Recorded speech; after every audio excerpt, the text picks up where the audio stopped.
Okay, so this is where we will begin with our wreath. And if you would like to know how I did this section here, leave me a comment in the comment section below, and I will do a separate video explaining step by step how this is done. As far as this side of the wreath is concerned, I just took a simple piece of burlap, see an extra piece, and I wrapped it nice and tightly around the frame of the wreath. As you can see, nice and snug, overlapping itself. Here on the back where my chenille stem is, I just secured it inside, being sure to wrap that chenille stem nice and tight so that my burlap does not move. And I did the same thing on the other side after fluffing it out, making sure that you cannot see where the two connect. So that's that. And I'm actually going to put this to the side for now. Now, someone gave me these little picks in a bag. They were getting rid of them, and they gave me these here, and I decided to use these pieces. They gave me a bunch, but I'm going to use these pieces for my wreath. I don't know if I'm going to use all of them or not. They all have the same tag, but they're Home Accents 20-inch decorative spray. And go online and find out where you can find them. But that's what they look like. Aren't they cute? So I just really love them, and they look very realistic, very good quality. Really nice. So that's those. Now on the other hand, I do have this, and I know exactly where I got this. I bought this at Walmart, and I can find that little tag. There we go. It is a cream berry mix by Mainway. I'm not sure if you can, it's kind of hard to see, but it has these beautiful fall colors. It has berries on here as well, and kind of a purpley feel in there, and beautiful greens. And I love, love, love, love, love these. They look so realistic. And these here, favorites. Lots of foliage, lots of foliage. And I've already started to take it apart and to group everything together. And all I'm doing is plucking that off, and I'm going to put it in its own group. So as I start the wreath,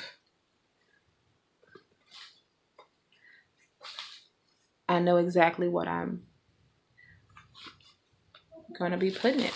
So I'm going to go ahead and group these, and I'll be back.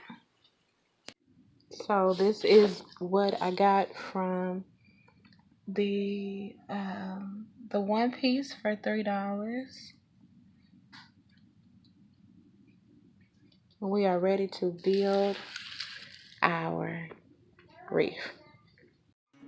So I'm going to speed this up a bit, but starting out for my foundation, I want to angle my berries to go in an upward motion. Everything will flow upwards.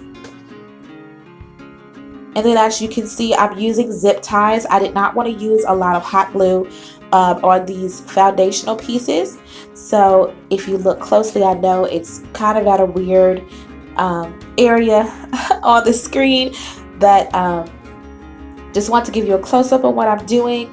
I'm using my zip ties to hold these in place, and with zip ties, you're looking for that zip, that zip sound to make sure once you hear that sound, it's not going anywhere.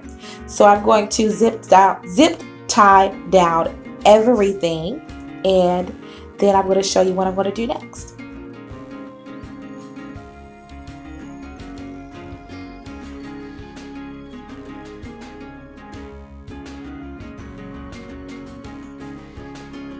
So here we are, and I've zip tied in 3 places.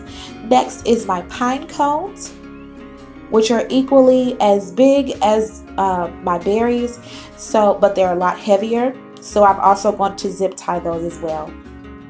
And I'm going to give those a little bit more support because, like I said, they are heavier. So I'm going to give them maybe 2 zip ties apiece.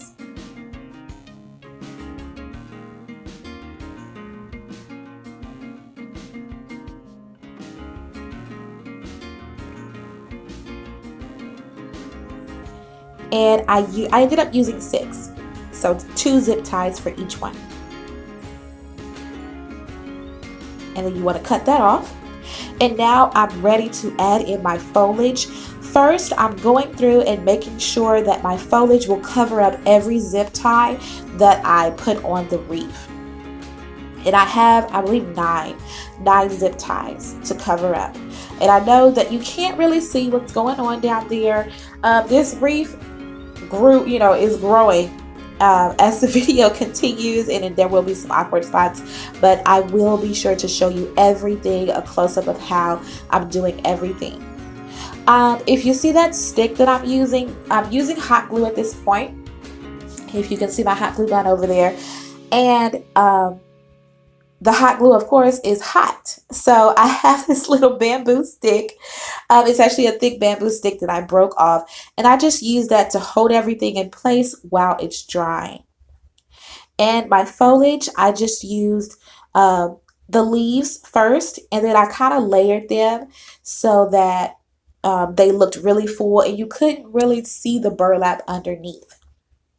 Next, as you see, I used those feathers. And those are one of my favorite concepts of this wreath, one of my favorite pieces. And next were those beautiful red berries, burgundy berries. And somewhere in there, I put in those purple flowers.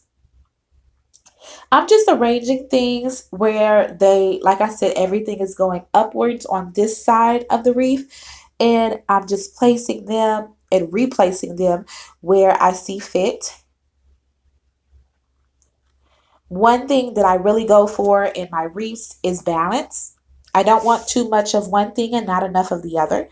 So you want to balance everything out, and you definitely want to secure them with enough glue. Now this wreath will go on a door, and I know some of you may be thinking, is hot glue, going to be enough in these, when it gets hot, maybe it gets hotter in your area. I live in Louisiana. And even though we're going into the fall season, I've done other wreaths, and hot glue seems to do the trick. I have never had any issues with anything on my wreath falling apart. So this is the final look. Now that everything is on my wreath, the pine cones and the foliage and the berries and the leaves, it all just works so well together for my fall wreath. Now, if you look closely, you can see those red roses. I was going through, after I put it up, I kind of sat back and I looked at it and I said, okay, it's missing something.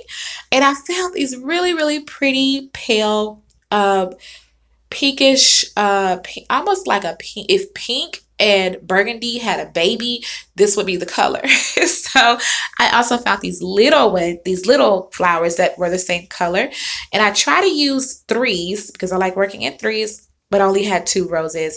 And but it worked out so well with that little flower on the side. I also put in an H for my last name, and I'm completely in love with this. I hope that this inspires you to go out and make your own wreath, and I will catch you in the next one.